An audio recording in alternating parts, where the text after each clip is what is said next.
The 1986 Seattle Seahawks highlights are brought to you by New York Life and its 9,500 agents and representatives who offer you quality financial products and services to help you get the most out of life.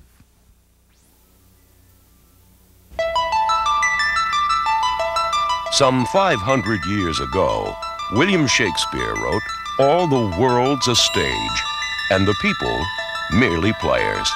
In 1986, football fans of the Pacific Northwest were audience to a season of compelling plot twists and high drama. The Seattle Seahawks formed the cast of this remarkable story, and not even their coach could predict how truly dramatic it would be.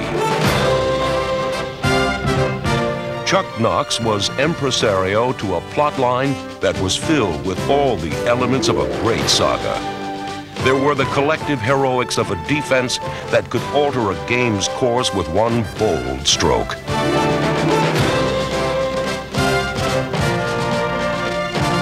There were also individual stars, young athletes who ran farther and faster than all others. Players with heart who also made history, and men who endured bitter defeat, yet battled back to lead the sweetest of victories.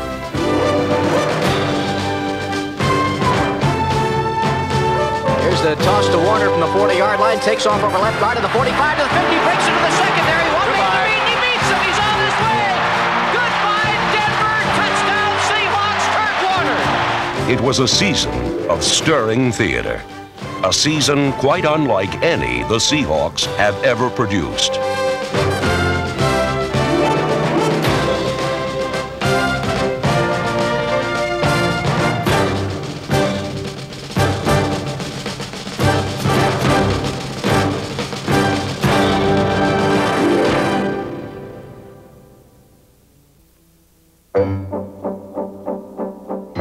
The curtain rose on the 1986 season in a brand new setting.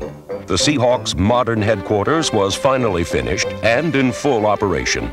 Serving as both training camp site and team offices, the structure was dedicated in June by club president Mike McCormick. Also hard at work was the Seattle coaching staff. Once again, the Seahawks had been saddled with the toughest schedule in the NFL, and it would take the best efforts of all the coaches to mold a team that was coming off a disappointing 8-8 season.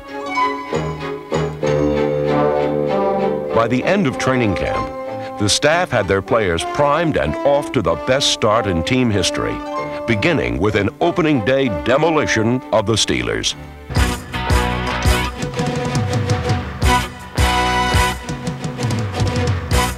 Both Seattle's special teams and defense scored points while surrendering none to Pittsburgh, as the Seahawks won on opening day for the third straight year.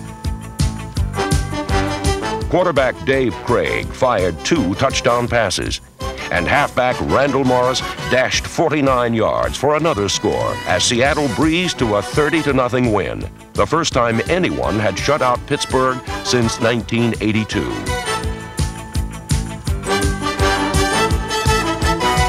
The next week, the Seahawks whipped AFC West rival Kansas City 23-17, beating the Chiefs under the dome for the 4th straight time.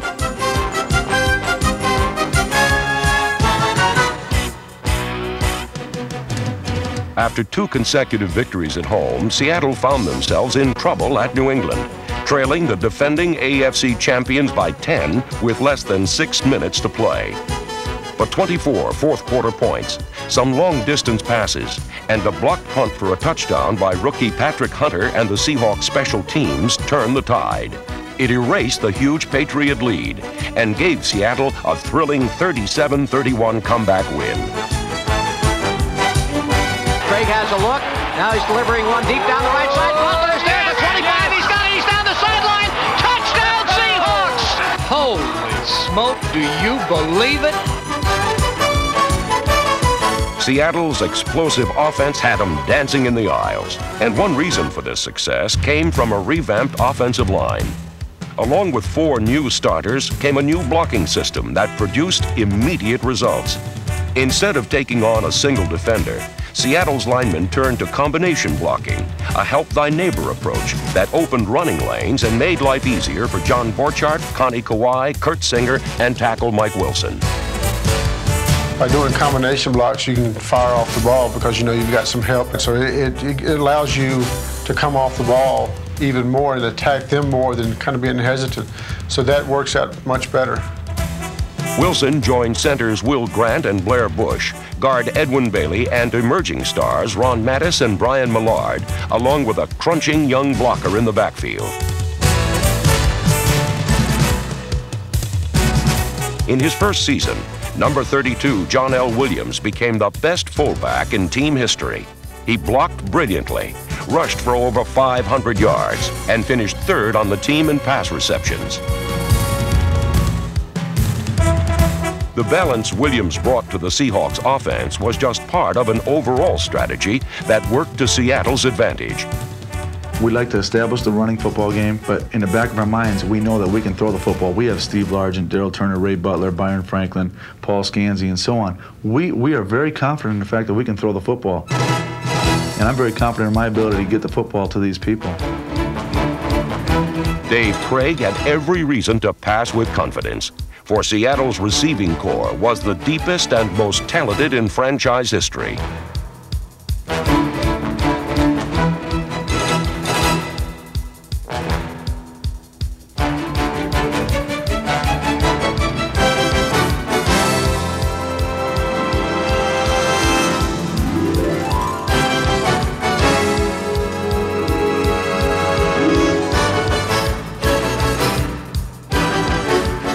On fly patterns, Craig and Gail Gilbert looked for Turner, Butler, or Franklin. On third downs, there was Scanzi, or tight ends Gordon Hudson and Mike Tice. And in the clutch, the receiver of choice was perennial All-Pro Steve Largent.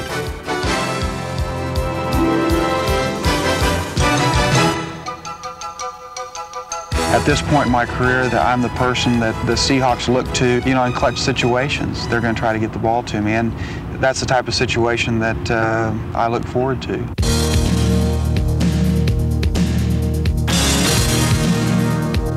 The world is full of unrewarded geniuses, men with great God-given talent that never utilize it, never materializes.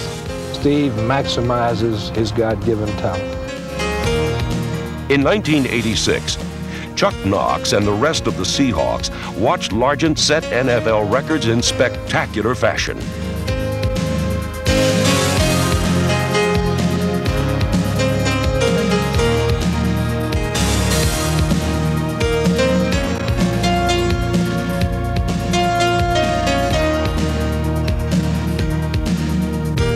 In 11 brilliant seasons, Steve Largent has earned respect from the competition and admiration from his teammates. Everything he's accomplished on the football field, as professional as he has been, he is that and much more as a person and as an individual, and more specifically as my friend. And I really value that much, much higher than what he does as a professional football athlete. On the night of October 6th, all the world was a Largent fan. One more catch would give him a record 128 consecutive games with at least one reception. Wide receiver Byron Franklin and fullback Eric Lane made the early catches in a 33-7 rout of the Chargers. Then, late in the second period, Steve Largent's rendezvous with history was finally at hand. Largent out wide to the right, back Craig, a quick pass. There it is. And now they'll do it. A new NFL record for Steve Largent. And at 7:07 here in the Great Northwest, this place will erupt. And the teammates of Steve Largent swarm onto the field to congratulate him. Someday, all significant league receiving records could belong to the most popular player the Seahawks have ever had.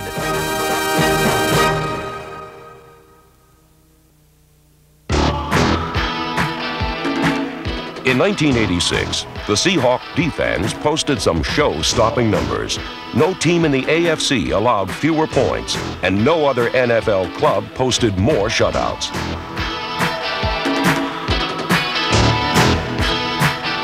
Seattle's coordinated team defense concept was just the ticket for pursuing players like linebacker Bruce Schultz.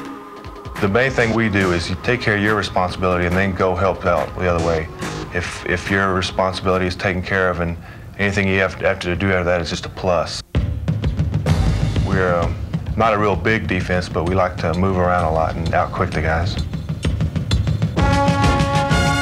The quickest of Seattle's linemen was number 79, Jacob Green, whose dozen sacks landed him a Pro Bowl berth for the first time in his career.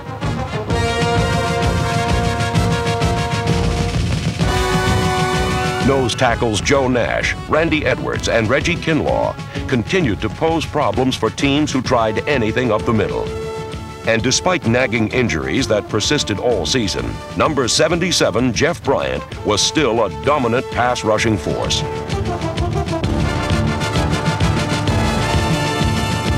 Seattle's most active defenders were its linebackers. 4 of the team's 5 top tacklers came from this hard-charging unit.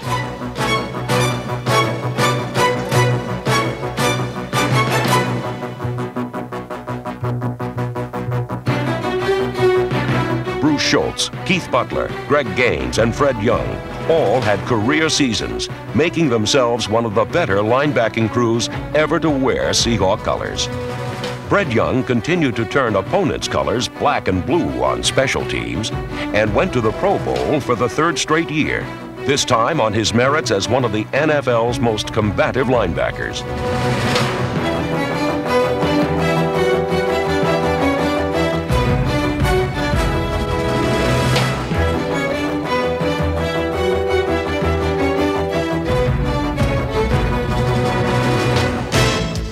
Hard hits came frequently from the secondary as well.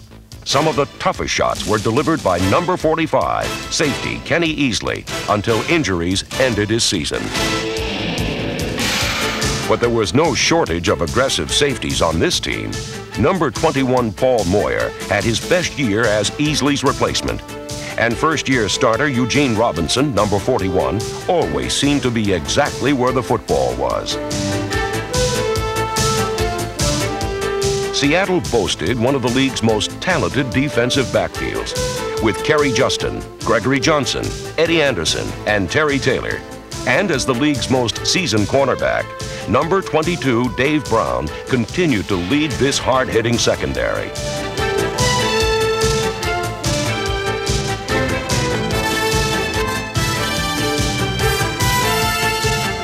It was the Seahawks defensive backs who provided the spark in many of the team's 1986 victories, their most significant contribution coming in a Week 7 battle with the eventual world champions. Paul Moyer sent an early message to the New York Giants about trying to pass on Seattle. Apparently, it took the Giants an entire game to learn their lesson. Quarterback Phil Simms had one of his worst days of the year, throwing 4 interceptions, 2 of them picked off by Dave Brown. Seattle also sacked Simms 7 times, 4 by Jacob Green, as the Seahawks became the last team in 1986 to beat the best team in the NFL. Gordon Hudson's touchdown helped clinch a rousing 17-12 win over New York. Now it was on to Denver for a first-place showdown with the Broncos. But it was in Mile High Stadium where Seattle's luck went sour, and a whole season turned. Here's Chris Norman now with his second punt. Seahawks get through the pocket. It's blocked, picked up at the 10-yard line and rolled into the end zone for a touchdown by Scansy. But we have flags down to hold the phone. A touchdown was wiped from the books, and then matters only got worse. Now Craig out of the shotgun. Here's an all-out blitz. Craig stays in the pocket, throws. He's got a touchdown to Butler. A flag is down though at the 10. So take that touchdown away. It's a penalty against Seattle. Tell you, I hate that saying when it rains it pours, but I can't think of anything better to say right now. The defeat sent Seattle into its most agonizing losing streak in years. 3 more losses followed, none of them even close, as the once contending Seahawks saw their record slip below 500.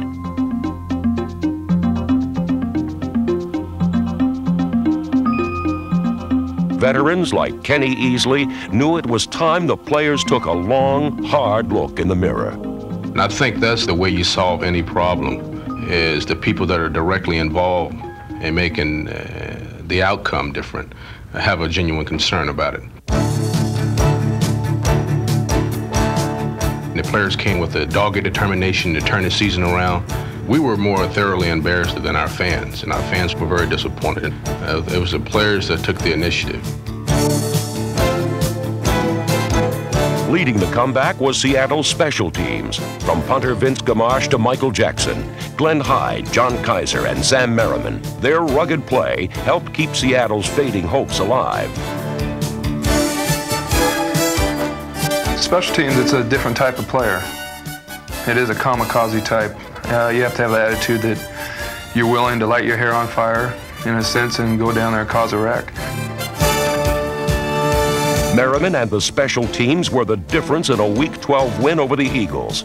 After scoring off a block punt, the stage was set for a stunning solo from the NFL's leading punt returner. Bobby Joe Edmonds backpedals to his 25, over the shoulder grab, takes off hard for the left side at the 30, now breaks it back toward the right side at the 35. He's got an avenue, and up the sideline he goes. Could go all the way. Goodbye, Philadelphia. Touchdown, Seahawks. From here on, Seattle would win every game they played. Chuck Knox brought the Seahawks into Dallas for a Thanksgiving Day duel with the Cowboys. And while millions of TV viewers enjoyed turkey and stuffing, Seattle shoved the football right down the Cowboys' throats.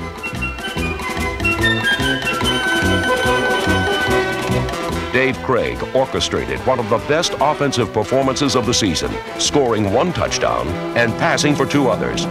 By whipping heavily favored Dallas 31-14, Seattle put tears in the eyes of Texas.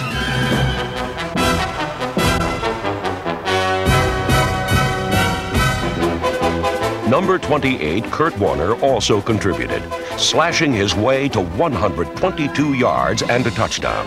But this was just another typical performance from the finest running back in the AFC. For the second time in his career, Warner led the conference in rushing. He outgained the next best ball carrier by nearly 400 yards.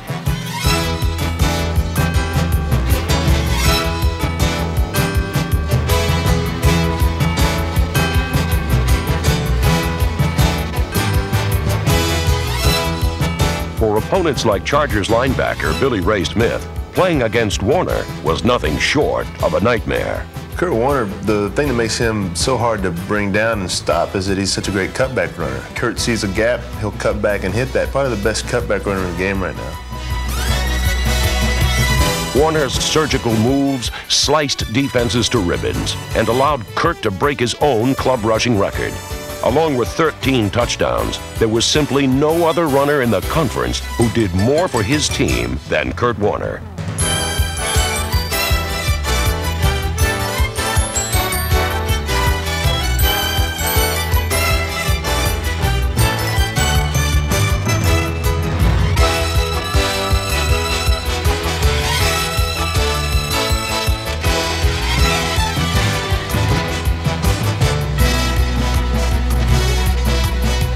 Warner's All-Pro performance kept the Seahawks' late-season surge in high gear, a streak that continued on a Monday night in a game against the arch-rival Raiders.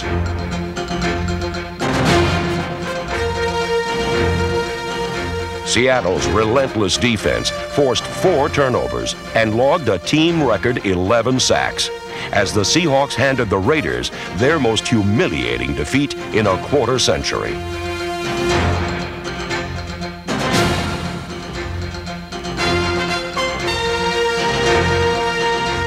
Kicker Norm Johnson booted 3 field goals, 2 longer than 50 yards, while Dave Craig's passes took the Raiders apart.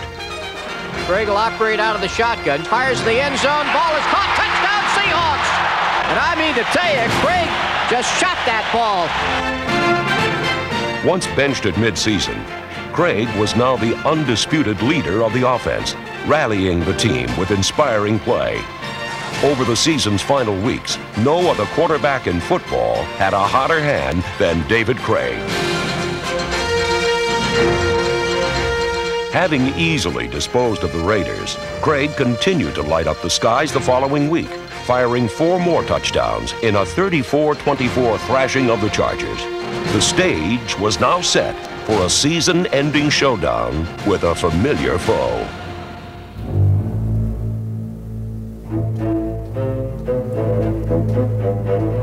Seattle's playoff hopes were barely flickering, and to keep such hopes alive, they would have to beat division champion Denver. To do so, the defense would have to shut down Bronco quarterback John Elway.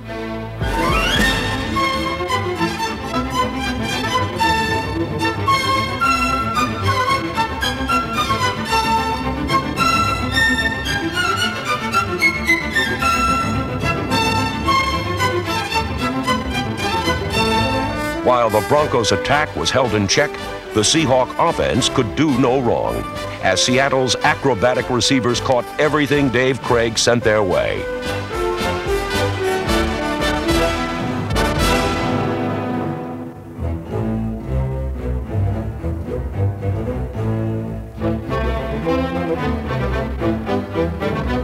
Second and goal to 7. Craig throws one for Turner in the end zone. He's got it. Touchdown Seahawks. And Craig with a perfect touch.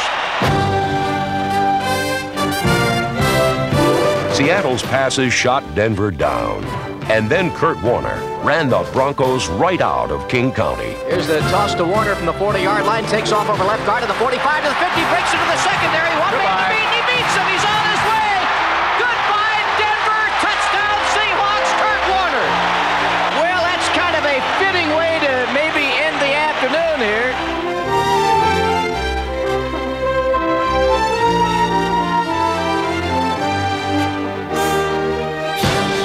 As the curtain came down on the final act of the season, there was only one team in football that had beaten both Super Bowl participants. Only one team that had triumphed successfully over the NFL's toughest schedule. Only one team that had bounced back from disaster to blow away all challengers in a rousing finish. The Seattle Seahawks knew exactly which team that was.